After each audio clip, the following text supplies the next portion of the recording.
So one of the problem with piercing weapons like this pierce pack right here is that it's really easy to over penetrate your target and then waste a bunch of damage on nothing. This gun here does over 400,000 piercing damage. Most of that is going to get wasted, however, when I shoot this crossbones.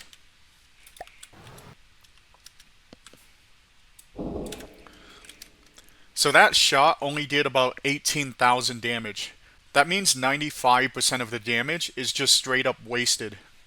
I'm going to build a system that measures how thick the enemy ship is and then adjusts the charge time on my pack so that it gets just enough damage to pierce through but not waste a ton of damage on nothing. Alright, I'm going to start off with a 2-axis turret, and then I'm going to put a local weapon controller that's on the same channel as my pack so that they're aiming at the same thing. So I'll just grab this, and my pack should be on channel 3. So this turret and then my pack cannon should be aiming at the same aim point. Next, I'm going to add some ACBs to my turret. So, let's see. I'll make sure that it's facing forwards. So this back side here is actually the forward direction of the ACB. I'll put another one here. And then I'll add in some mimics. You'll see what those are for later. Alright, let me just put these here so my blocks aren't falling off. Alright, I'm going to name the front ACB far, and then the back one near. I'll be using the 2 ACBs to detect if the target is there, and then try and calculate the thickness of the target. So for the far one, I'll just set a condition, object presence, and then if it senses an object, I want it to activate complex control Q. This is so I can pick it up in the breadboard and see that it's detecting something. And then for my other one, I'll set the same thing, object presence, and then I want you to activate complex control, let's do W. Now I'm going to go add an AI breadboard and start working on the breadboard for this. Alright, this is roughly what I have planned. If you imagine this here is the enemy ship, and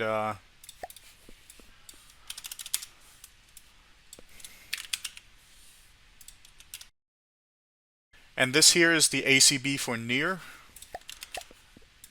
and this is the ACB for far.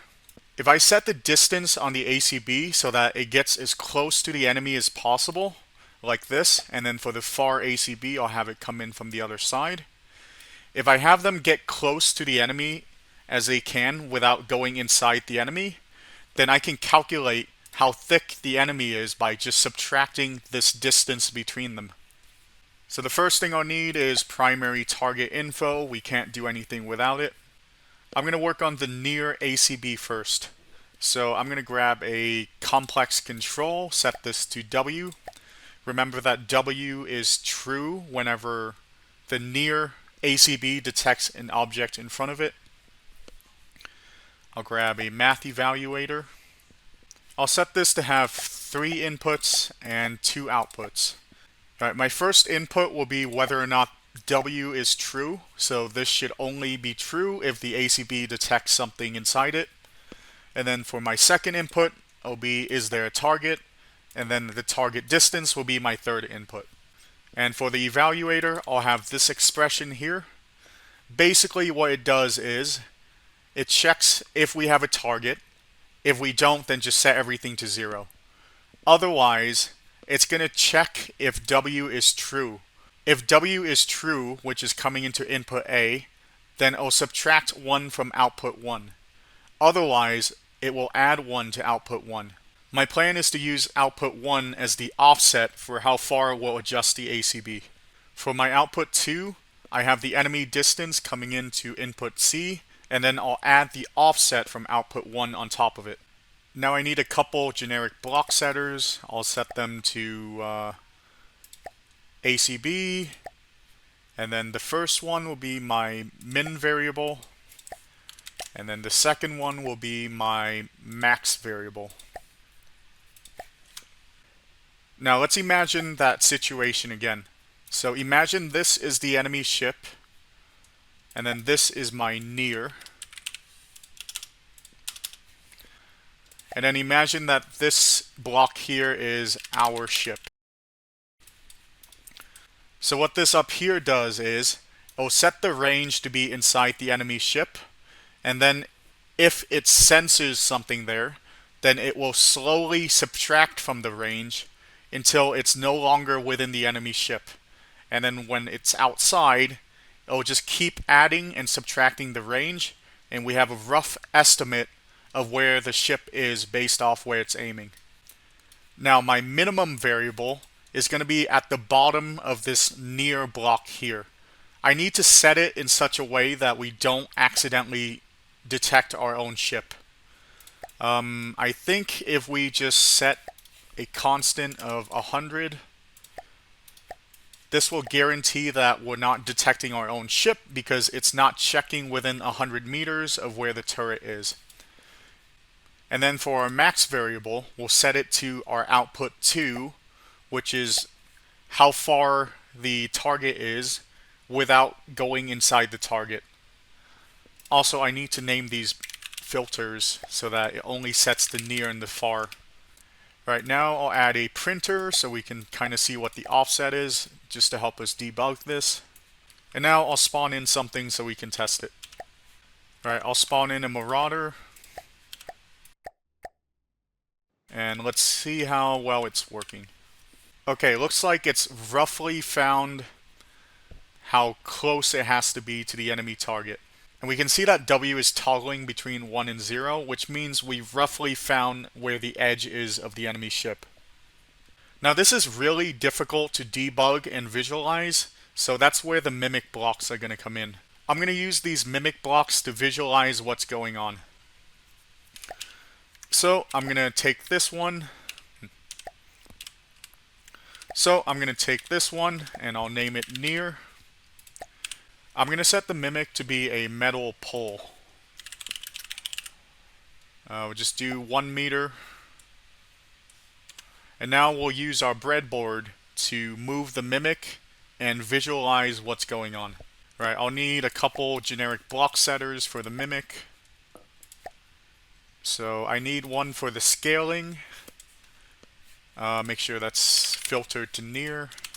And then I'll need one for the positioning. Now for the scaling, I need to calculate how wide this beam needs to be. Right, the length of this beam is going to be whatever we calculated for the max.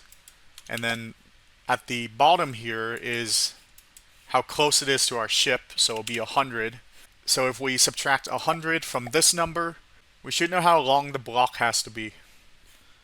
So I'll need 2 inputs, and then I'll just do B minus A.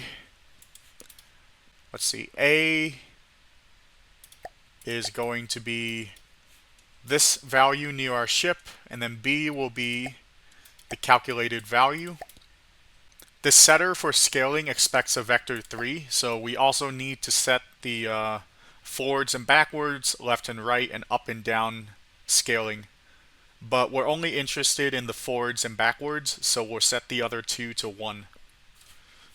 So I'll do vector, so we'll set the other two to 1, and we'll set the forwards and backward scaling to how long the block is.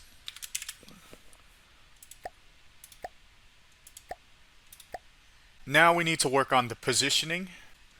Once again, the positioning expects a vector. We don't want it shifted left or right, or up or down. So we'll leave those as 0. And then we need to calculate the forward position so that it appears 100 meters in front of our ship. Alright, let's just set it equal to 0 and see where that ends up first. So if it's 0, okay, so the center of the mimic is where our mimic block is. Alright, we're going to need to shift that a bit. Let's see, I think we'll need how long the thing is. So let's try A divided by 2. Okay, that moved the thing up to here. Okay, I want to move it up one more block so that it starts at the ACB.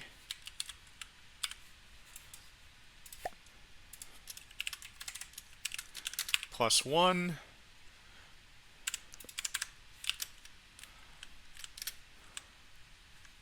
Alright, now the pole is starting where the ACB for our near is. Alright, now I need to start it 100 blocks in front. That's easy enough. I'll add a second input, and then we'll just connect this in, and then we'll add B. Alright, and that should make our pole start 100 meters in front, and that should replicate what our breadboard's doing. I'm going to go and change the color of this a bit. I'm going to set this to, let's do emissive. Let's make it blue. Alright. Actually, I'm going to make it a little bit bigger so that, let's do 3 and 3 so we can see it more easily. Alright, let's go see if it's working. Alright, let me pause the game. Alright, so it goes up until it detects a block, and then it tries to find the edge. So, it looks like, yeah, it looks like it's working properly. Alright, next I'm going to work on our ACB that detects the far side of the object.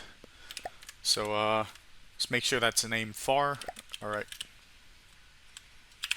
Okay, for our far, I'm going to do the same thing. So I'll start it where the enemy distance is, and I'll just slowly increase the distance until it no longer senses the enemy, and then it'll just go back and forth until it reaches the edge. Alright, so we're going to do almost the same thing as up here. I'll need to grab Q instead of W, and then we'll just copy this. So Q will go into input A. Is there a target? We'll go into input B, and then target distance, input C.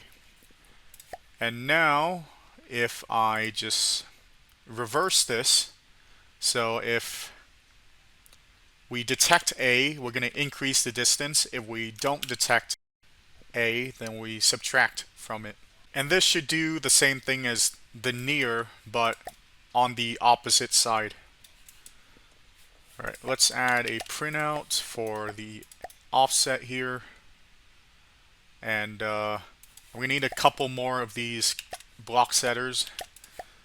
This one will be far, far. Alright, for the far, what I'm going to do is I'll add in kind of like a edge here. I'll just do it 300 meters beyond the enemy range. So we'll just do the enemy range, and then we'll add 300. Actually, I'm going to make it a constant so I can adjust it more easily. So A plus B, and then I'll call this the limit beyond enemy range, something like that. Let's move this diagram over. And this here will connect to our maximum variable.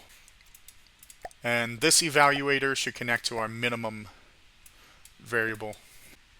Alright, that offset got really high. I'm just going to remove the link here so it resets to 0. And then we'll start over.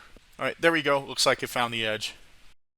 So like last time, I'm going to have the mimic visualize this so we can see what's going on more easily. Also, I need to set a decoration here. I don't want that mimic to be invisible. Alright, there we go. Oh. Alright, so this mimic, I'll make it a pole. I'll make it emissive. And then I'll color it, let's say red. Also, I need to name this far so that I can use it. Alright, I'm going to copy the generic block setters up here, the scaling, positioning. These will set the far instead of the near. And then I'll copy these math evals as well. Now first we have to calculate how long the thing is. So let's see. If this is the edge of the enemy at 300, then that means this bottom here of the far will actually be the min value. So I'll have two inputs, and I'll subtract this output here from the limit beyond the enemy range. So this number subtracted by this number will tell us how long the pole will be. So that's just b minus a, and then that should set our scaling. And now for our positioning, let's see, the mimic is in front of the ACB. Yeah, it's in front of the ACB here. Also, that's kind of annoying. I'll move you up for now. Our mimic is in front of our ACB, so I have to subtract one. So subtract one. And then we need to add how far ahead to start the beam, which is actually our minimum variable. So our output from this will be how far ahead it starts. And then we'll just plug in the length of the beam into A. And I think that should just work out.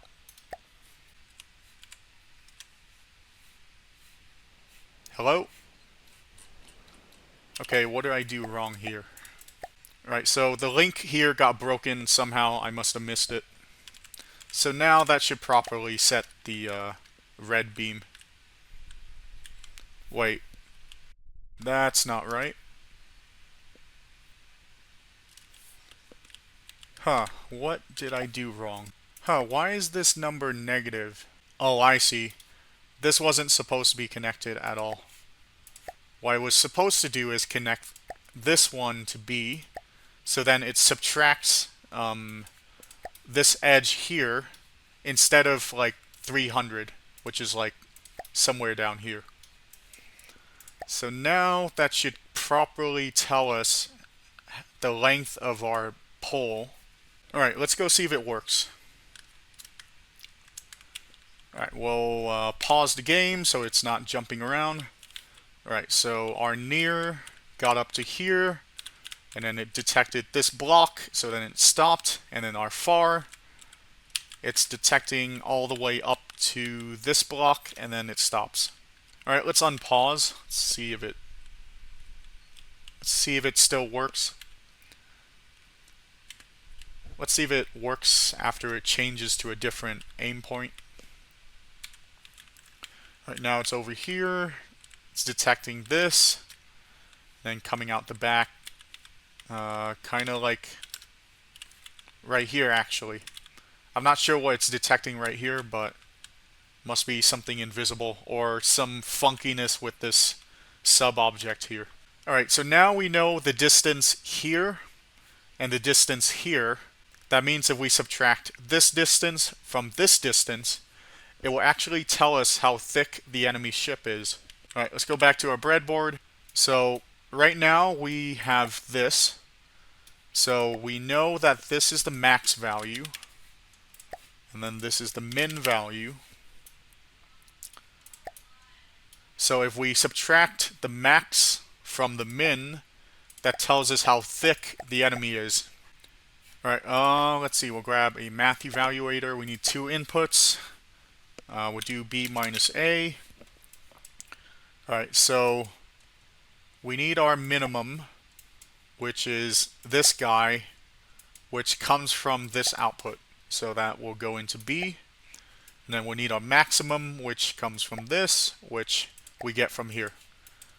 So B minus A, this tells us how thick the enemy is. And let's just see. Unpause. Alright, the enemy is about 60 something blocks thick.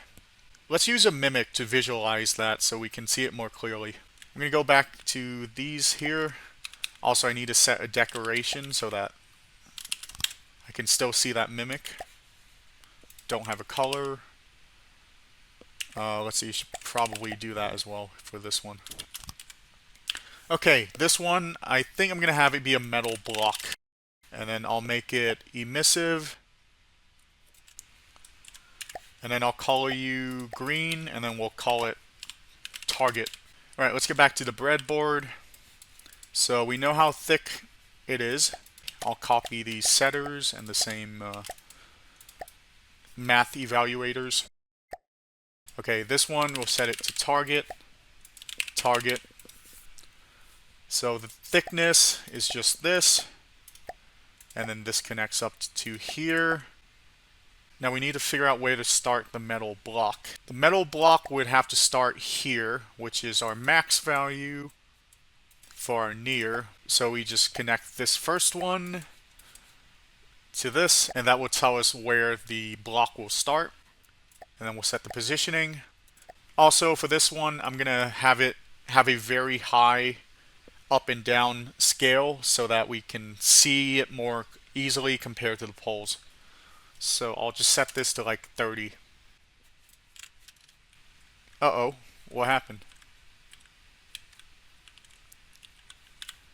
Huh, something's wrong here. So I have the thickness coming in here. Wait, why is it outputting 0? So B is 700. Oh, whoops, I need to grab the thickness from here, not up there. Alright, let's see if it works now. Alright, very cool. So now we have kind of like a ruler that measures how thick the enemy is based on where we're aiming. Alright, let's pause and we'll see what the values are. Okay, so according to it, this is about 64 blocks. So, well, let's just see. Nope, not like that. Okay, let's just, we'll start it like this. Also take off the color.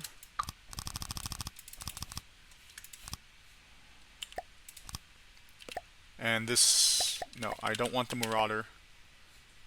Okay, 62. Okay, I'm probably off by a couple of meters.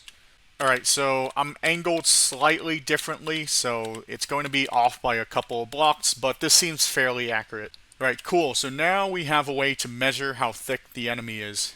So next, we want to calculate how much damage we need to do if we want to penetrate this thickness here. So of course, unless you're cheating, there's not really a way for you to tell what blocks are in this green area here. It could be wood, it could be alloy, it could be heavy metal.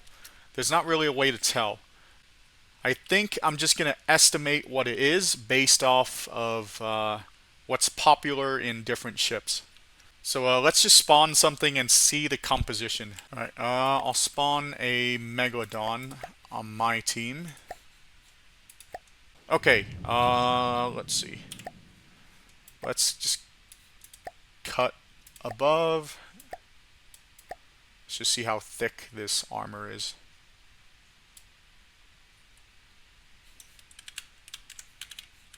Also take you out of the water. Alright, can I move my slice somewhere a little less annoying? Okay, so there's 1, 2, 3, 4, 5, 6, 7, 8, 9. 2, 3, 4. Okay, so it looks like half of the layer is alloy, the other half is metal. I'm not seeing heavy armor here. Let's move the slice up a little bit. Also, if you're wondering how I'm doing this, I'm pressing the end key on my keyboard, END, and that pulls up this tool here. Alright, let's grab a more typical slice. One that has heavy armor, preferably. Alright, so there's one layer of heavy armor. Is that it? Wow, this thing is not as heavily armored as I thought. Just one layer, a bunch of alloy. Okay, maybe this isn't the best. Let's try gray talon thing. Let's just try the pyre. I know it's a front sider, but should be able to use this as kind of like the upper limit of how armored something will be in this game. So let's see. So cut above. Let's go up a little bit to like where it's really thick, something like this. Alright, so let's see. If we hit a shot here, there's 1, 2, 3, 4, 5, 6, 7. 7 layers of metal, and then there's 4, 8, 12, 16, 20, 24. Wow, how far does the HA go? This thing's almost entirely HA with like a tiny bit of metal. So I would say this is like 20% metal, 80% HA. This might be the upper limit of how heavily armored things are in this game.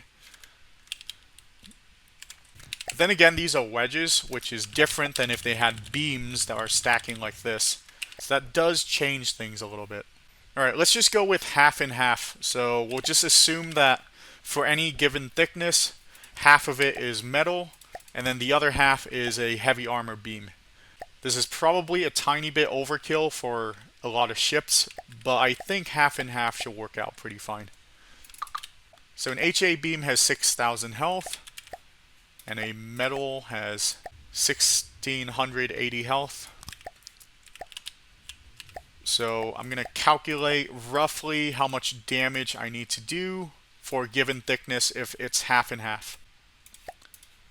Alright, so if it's 50% heavy armor, that means I'll do 0.5 times 6,000. And then if the other half is metal, I'll do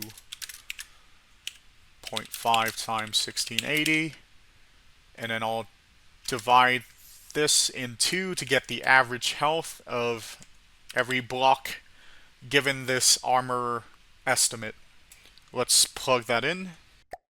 Alright, now let's just spawn something and try and see. Alright, there we go. Pause. Let's check our breadboard and see roughly how much damage we need to do.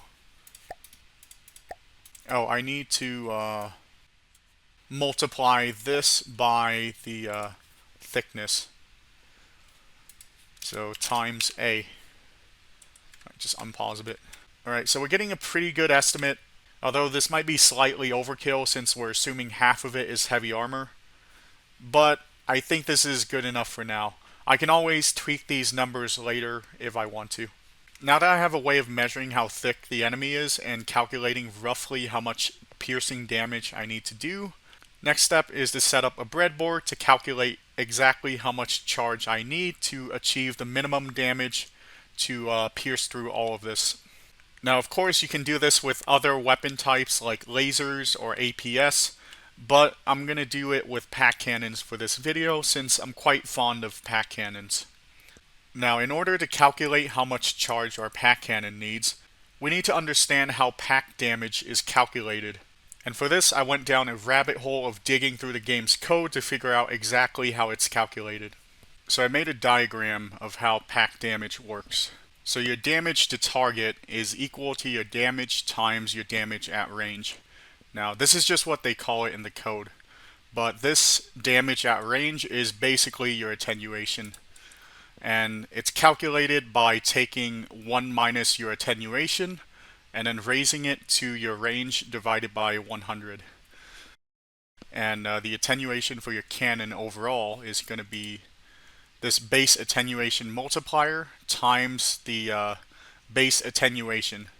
So each lens has their own base attenuation multiplier, and it gets multiplied by 0.02 in order to determine the attenuation for it. And if you're using the input port, it cuts your attenuation in half. So here's a list of lenses and their associated attenuation that I found in the code. The vertical lens has an attenuation of 0.04, and if you use input ports, it cuts it in half to 0.02. And the best attenuation is the long range with the input port at 0.01. So going back to our formula, now that we know what the damage drop-off is, we need to look at how the damage is calculated.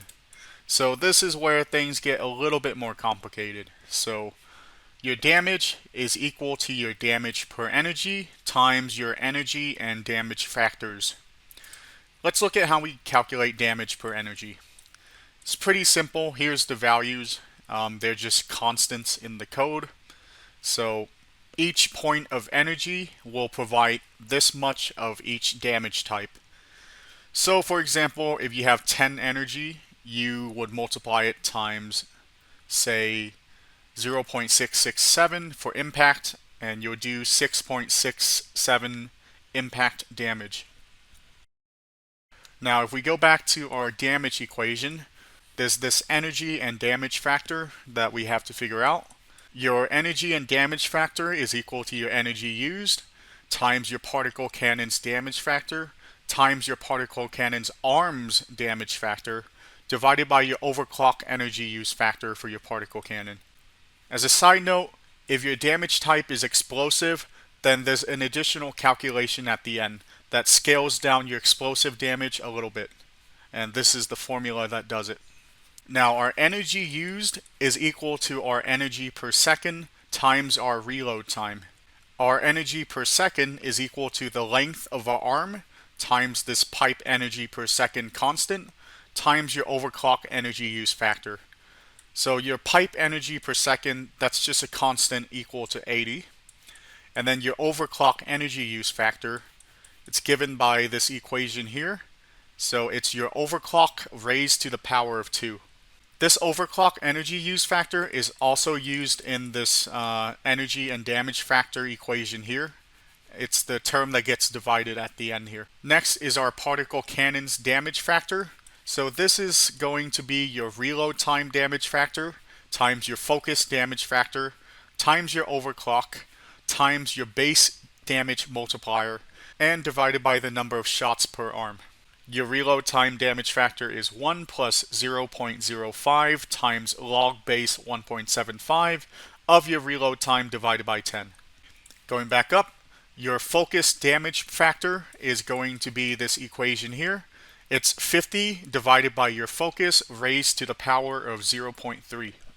Next is just your overclock number. So if your overclock is 2, you'll just plug in 2 here. The next one is your particle cannon's base damage multiplier. This is going to depend on the lens you're using. The close range has a damage multiplier of 1.2. The long range lens has a damage multiplier of 0.8. And if you're using melee, you get a massive 10 times damage multiplier. Although melee is absolutely garbage even with this massive damage buff.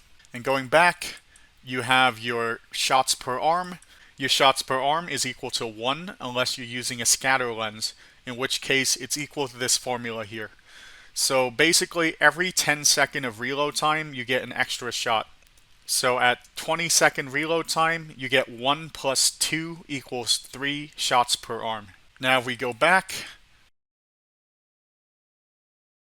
the next thing you need is your particle cannon arm's damage factor. So this is different from the damage factor for your overall cannon. This is for each arm. Your particle cannon arm's damage factor is going to depend on if you're using a input port or a terminator. If you're using a terminator, then it's going to be equal to 1. If you're using an input port, it'll be equal to 0.8. And if your gun is damaged, then you have a damage factor of 0.2. So a damaged PAC cannon only does 20% of the damage to yourself. And that should be the last thing you need to calculate your damage. And of course you're dividing by your overclock energy use factor, which is down here. It's overclock raised to the power of 2. So what I did was I took all these formulas here and I put them together to come up with a unified PAC damage formula. And that's what I have here. This is the unified PAC damage formula. And then when solved for charge time, which we'll need later, we have this formula. Now there's one problem with this formula. It's that if you look at the right hand side of the equal sign, you have your reload time here multiplied by this complicated logarithm involving your reload time. So what this means is this formula doesn't have a closed form solution because of this. So we're going to have to use a bit of an algorithm to figure out what our charge time should be.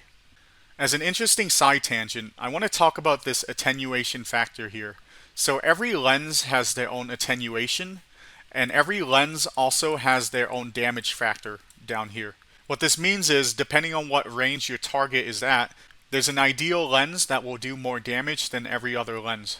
So I went onto Desmos and graphed out all the attenuation and damage multiplier to figure out what is best at what range. So this red line here is your damage with short range lenses. The blue is your scatter and your vertical lenses using your terminators. The green is scatter and vertical using input ports, or long range using the terminator. And then purple is long range using the input port. And what this tells me is from 0 to 866 meters, the short range lens will do the most damage. And from 866 to 1082, your scatter and vertical using the terminator will do the most damage. And from 1082 to 2198, your scatter with input port, vertical with input port, and your long range using the terminator does the most damage. And then finally, any range higher than 2198, your long range lens using the input port does more damage than anything else. Now let's go back into the game. Just real quick before we start messing around with the breadboard again, I want to show you the impact that your reload time has on your reload damage factor. If you have a reload time of 1, you have a reload time damage factor of 0.79. And if you have a maximum reload time of 30, you have a damage factor of 1.09. So your PAC cannon is actually more efficient depending on how much reload time you have. This is why having a reload time of 1 second is really bad on PAC cannons. If we increase it to 2, then it goes up to 85, and then with 3 it goes up to 89. So unless you want to lose damage to this reload time damage factor for no reason, you should always keep your reload time to 2 seconds or higher, so that you're not suffering the highest part of the penalty from having a low reload time. Another damage factor I want to talk about is your focus damage factor. So at a 10% focus, which is the lowest you can set it, you have a focus damage factor of 1.62 times. What this means is you do 62% more damage at 10% focus. And this damage factor decreases the higher we increase our focus. And 50% focus is kind of like the break-even point. You don't have a penalty, but you don't have a bonus either. And then as we increase it to 100% focus, you start losing some damage. At 100% focus, you have a damage factor of 0.81, so you're losing about 19% of your damage if you go all the way up to 100% focus. Alright, let's get back to what we were doing. I went ahead and did the breadboard for the damage calculator, so you don't have to sit around and watch me fumbling around with the equations and formulas for 2 hours.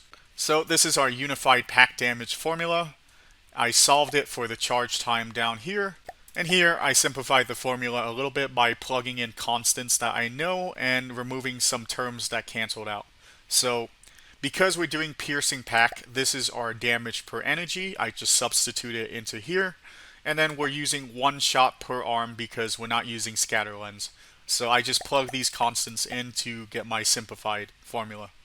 Now recall earlier that on the right side of the equation, I have this really complicated reload time factor that's involving this logarithm with the reload time as well. And because of that, there's no closed form solution. So I'm going to do a bit of an approximation and then use an algorithm to solve for the optimal charge time. This part of the equation here, that's just the reload time damage factor. So what I can do is, I can take the minimum damage factor and then the maximum damage factor and then calculate what my reload time should be using both, and that will give me a bound for what my fastest reload time should be and then what my slowest reload time should be.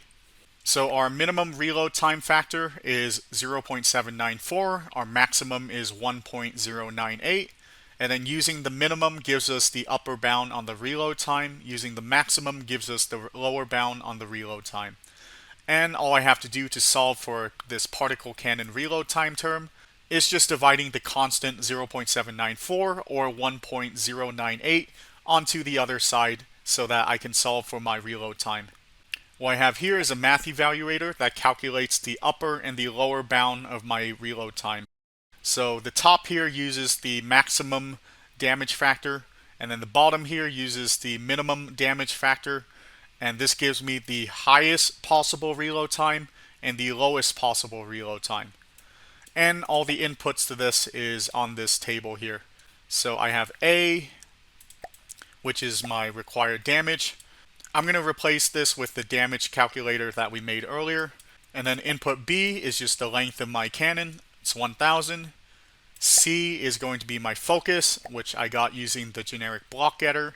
And D is the overclock, which I got from the generic block getter. And then input E, this is my particle cannon's base damage multiplier. It's going to be based off these values here. I just have a math evaluator that sets it to the correct value depending on what lens I'm using. And since I'm using a vertical lens, I'm going to have a damage factor of 1. And then input F is going to be my arm's damage factor. So this depends on if I'm using a terminator or an input port. If it's a terminator, it'll be 1. If it's the input port, it'll be 0.8. And then input G here is going to be my lens's attenuation. So the attenuation you can actually get from a generic block getter. You just have to divide it by 2 if you're using an input port. This value here is just the base value, and it doesn't take into account if you're using the input port or the terminator. And then lastly, my input H is just the range of my target I got using this primary target info. Output 1 is the theoretical minimum charge time, and then output 2 is my theoretical maximum charge time. This math evaluator here just rounds it up to the closest tenth of a decimal place. This is because PAC reload time is every tenth of a second. So I have my theoretical minimum and theoretical maximum going down here into this math evaluator. This one algorithmically solves for the charge time by starting at the theoretical maximum charge time and then decreasing the charge time by a tenth of a second until we go below the minimum damage required. So I'm actually going to demo that for you now. I'm going to set our required damage to 200,000 and then slow down the game so you can see what it's doing. So the game's paused. I'll set this to 200,000 and then I'll slow down the game. So output 1, the topmost line here, is where the algorithm is. It just starts with my theoretical maximum and then decreases the charge until our damage is below the required damage. Output 2, this middle line here, that's just the damage formula with nothing special added. And then output 3, it's just repeating the required damage so that I can do this next calculation without having this ugly line all over the place. So I'm going to unpause the game and you can see what's going on. So pause and unpause real quick. Okay, so I have a 200,000 damage requirement. That went through here and it calculated that I need a maximum theoretical charge of 18.9 and a minimum theoretical charge time of 13.7. That gets plugged into here. And now this math evaluator starts at the maximum charge time and then it will decrease the charge time until the damage goes below our required damage. My output 2 here uses output 1 as the input for the charge time. Now I'm going to unpause and you're going to see this go down to the optimal charge time. And we get a charge of 14.4. Now this isn't the final charge time because it's a couple of ticks behind what the optimal value is.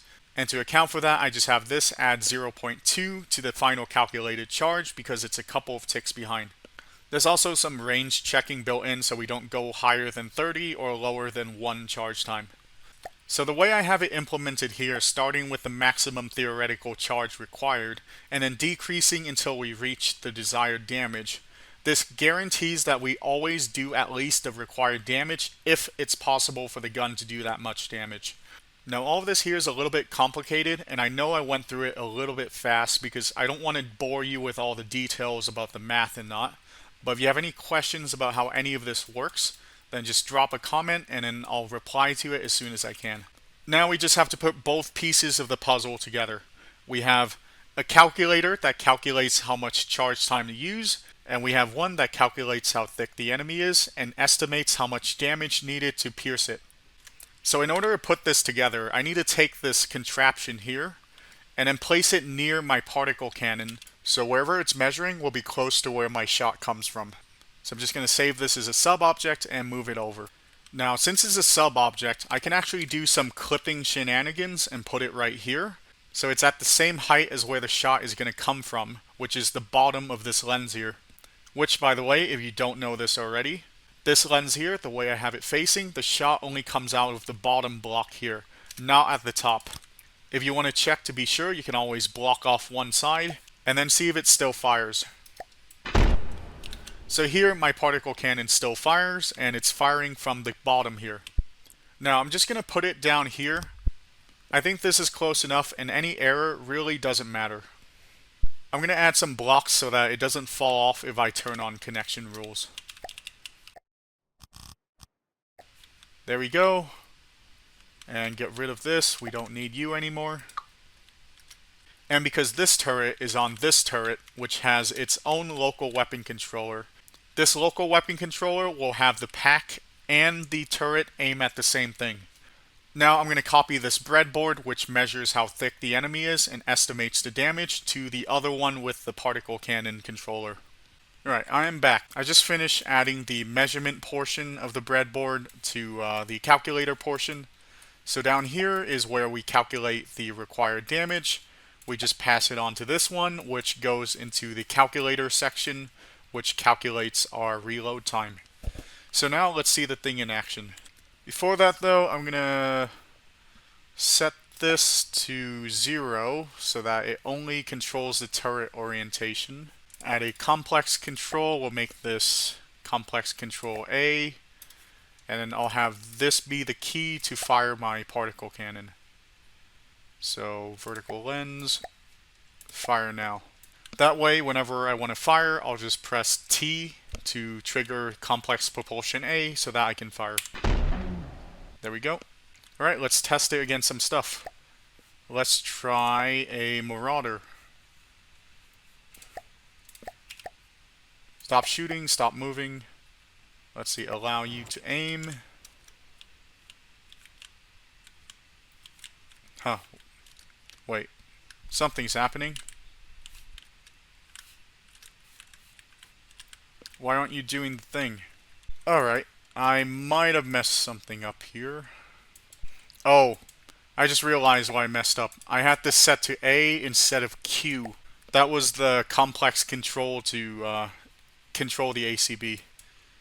Whoops.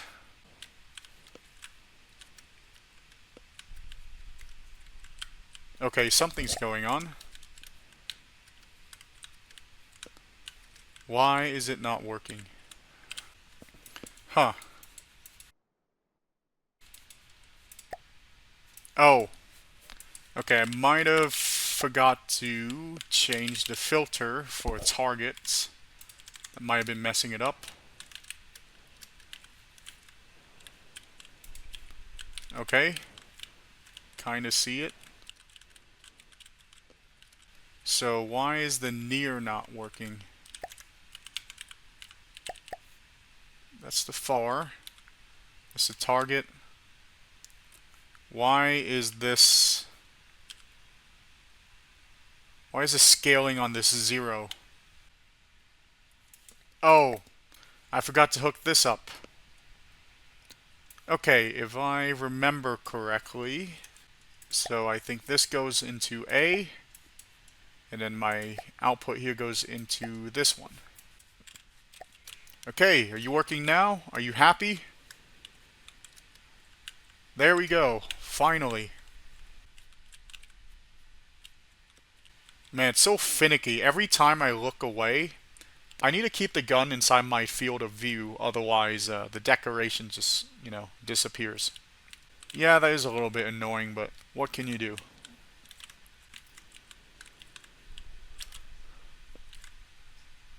Alright, let's pause it, something like that. Now we'll check how much distance. So we calculated the thickness to be 47 meters. That looks about right for this distance here. Now let's see what the required damage is. The required damage, 90,000. Plugs into all of that. Alright, charge time of about 12.7 seconds. Why does this sometimes go into 0? See, D is the reset trigger. Yeah, so I have this reset thing here where whenever the theoretical charge time changes, it will reset this algorithm and make it start over. So maybe this is a little bit too sensitive. If output 1 minus A is more than... Let's say if there's more than a second of difference.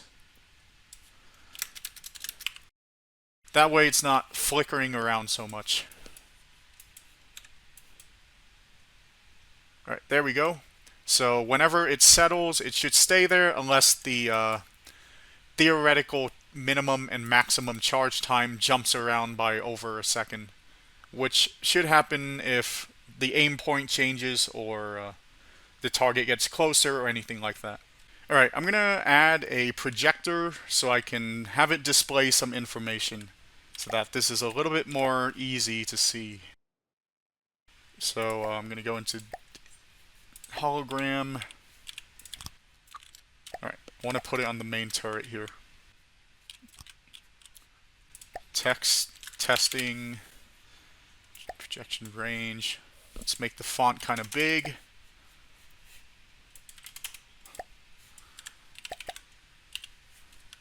We'll name this A. And I want a second one. We'll name this B.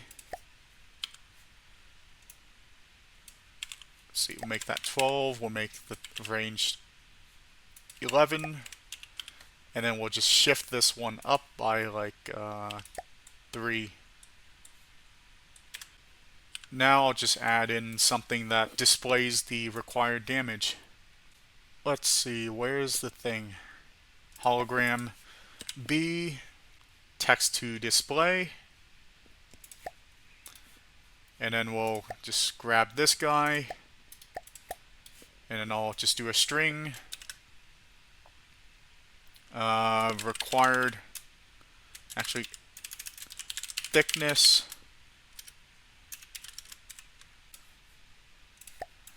I'll also grab the thickness here. Okay, we'll put the thickness into A, and then the required damage into B. Okay, does that work?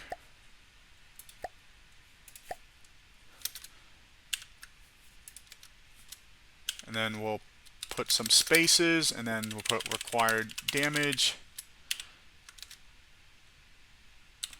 plus string B.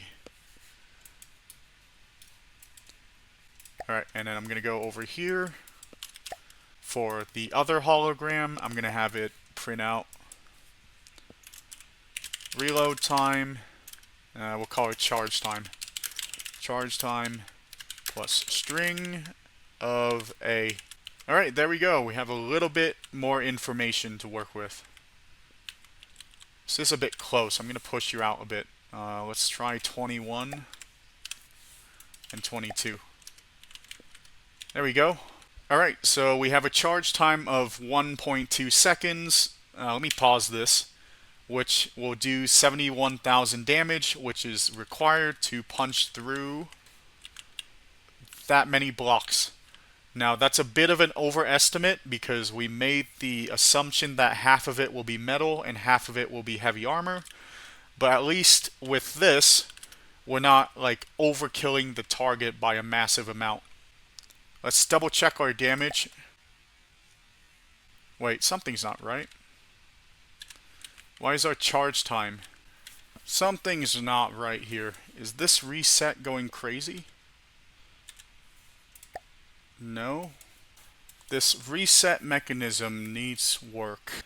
Alright, so all I did was I added a one-shot that reset every 2 seconds to prevent this from just flipping like crazy, so that at least we get some kind of charge calculations. Also, I'm going to change this so that it stops flickering between blocks so often. That hopefully it should aim at the same thing. Maybe our detection needs some tuning.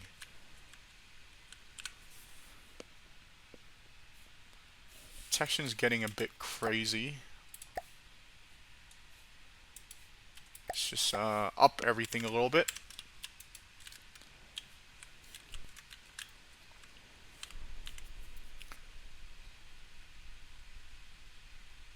Alright, it's a little bit better. Let's just aim it ourselves and see if we stop the flickering. Okay, let's see.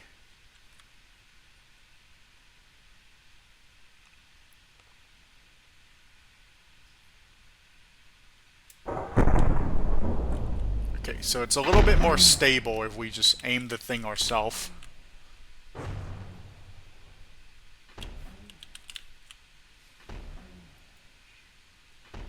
But yeah, I would say this is working pretty nicely.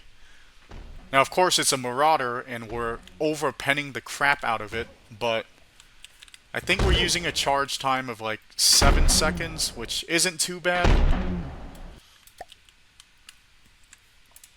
Alright, let's test against something a little bit beefier. So, let's try the Megalodon. Stop moving, stop firing. Actually, wow. We reached the maximum charge time, actually. Okay, let's just crank up the overclock a bit. Just so that we're not hitting the upper limit here.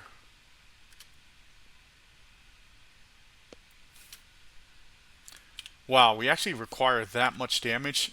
376,000. Alright, I'm going to shoot and see how far off we were. Let's see where the shot goes. Okay, so we curved through here, and then we went through a bunch of air, and then we penetrated this, and then went through more nothing. Okay, here we're hitting some blocks. Alright, not bad. Maybe we need to tweak the calculations a little bit. Maybe I'm being a little too conservative with this. Let's assume they're 20% heavy armor, and then 80% metal. Right, let's see how much closer it is.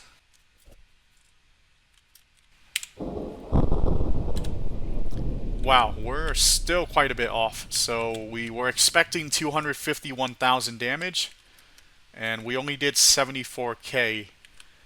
And our shot went somewhere through here, but it's still mostly passing through air. Yeah, look at this. There's a bunch of empty space in here, and given our current estimates, it doesn't really account for empty space. Alright, let's try against something that's not filled with a bunch of empty space. Alright, let's test against something I know has a lot of armor. Let's try the, let's see, what's that thing? Singularity? Stop shooting. Okay, so we are expecting... Wow, is that right? Thickness 76, 96,000 damage. Well, seems about right. Let's fire and see how it does. Okay, we overpenned it. That's to be expected. There's probably some weaker components we went through. So we went through here. Went through some of these EMP blocks, which aren't as tough. And then we chopped through some blocks here. And then we went through... yeah, we went through some weaker blocks like EMP and some laser components as well. But yeah, that seems about right. Alright, let's go back, see how this does. Wow. Okay, so right now we only need 7.3 charge time. Okay. Can't argue with the math. Let's see if we go through. Okay, went straight through. I don't see the exit hole. It's a little bit difficult to figure out where the shots exit from.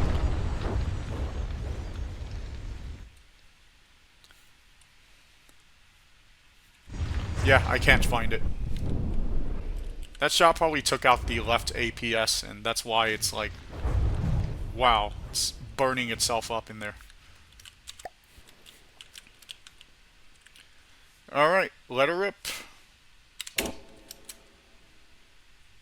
Oh man, look at this. This is one of the issues with PAC. So the blue line is where we're aiming at. Just look at this ridiculous curve here. Like, look how far off the shot went from where we were trying to aim.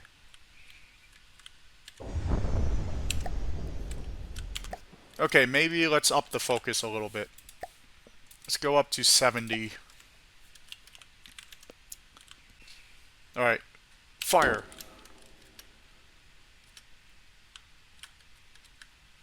And we did the same thing again. It just curved out of the way. Okay, 100% focus it is.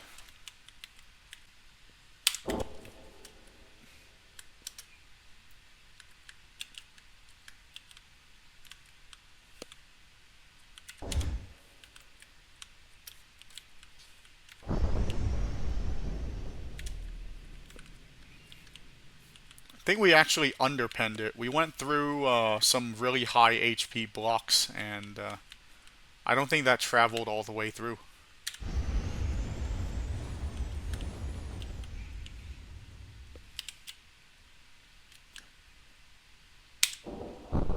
Okay, that one was a nice shot. Alright, and the thing is, I think it's done for. It's going to fall into the ocean and die. Yep, there goes the worst godly in the game. Let's try the pyre, which we saw earlier. Alright, stop shooting. Okay, so let's see how good this calculation is. So we're expecting a thickness of 38. We're expecting 48,000 damage. Okay, so we're going kind of through the thin section here. Let's shoot and see how it goes. Where did my beam go? Okay, we went through here. Okay, we actually curved up into where a lot of the armor is, so that didn't fully penetrate.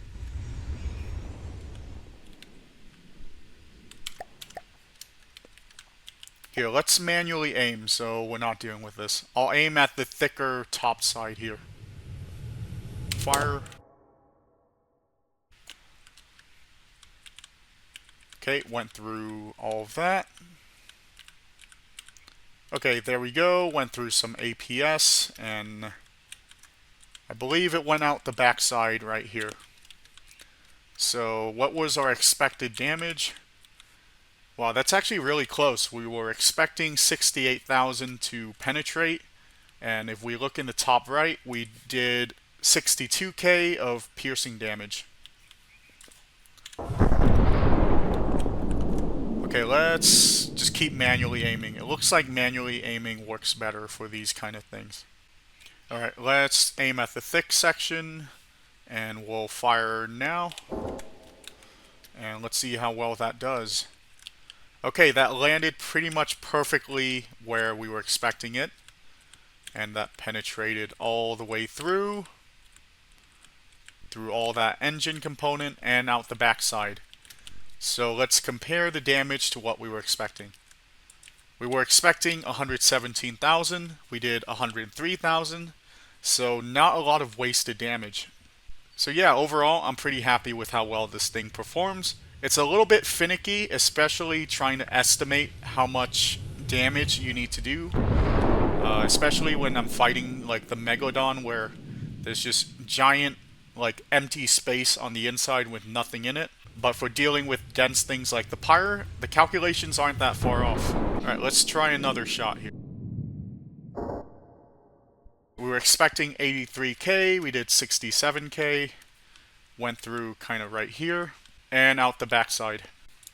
Alright, let's test it against the tier and see how it does. Now I'm going to tweak the damage formula a little bit since I kind of know what the tier's armor is like. So I think the tier is roughly 90% metal and then 10% heavy armor. Actually, I think it uses a lot of alloy. Alloy is only 1440 health. So yeah, let's just tweak this to account for the alloy instead of the metal and see how well we do against it. Alright, we have a nice broadside here. Let's see how close our calculations get. So that was 27k damage, and we were expecting 30k, and we used about a 1.8 second charge time. So actually not a lot of wasted damage. Like, we nailed that one pretty close. Let's just keep firing. Okay, we whiffed that shot. That one we did about 18k. Expecting 13k. Okay. Maybe it went a little bit high, or yeah, I think it went a bit higher than expected. Alright, I'm gonna just manually aim it like over here. Let's see how well this does. So we went through with 15k. Expected to do 20k, not bad, pretty close. So yeah, I think this was a success. Let me change the targeting a bit so it swaps around. I'll just have it swap around every 5 seconds. Okay, now let's just have it fire and see the destruction. So by measuring how thick the enemy is, we're able to optimize pierce packs like this and not waste a bunch of charge time on like energy that won't do any damage. That's it for the video. I hope you learned a thing or two while watching this. Leave a comment if you have any suggestions or questions for my next video. Thanks for watching.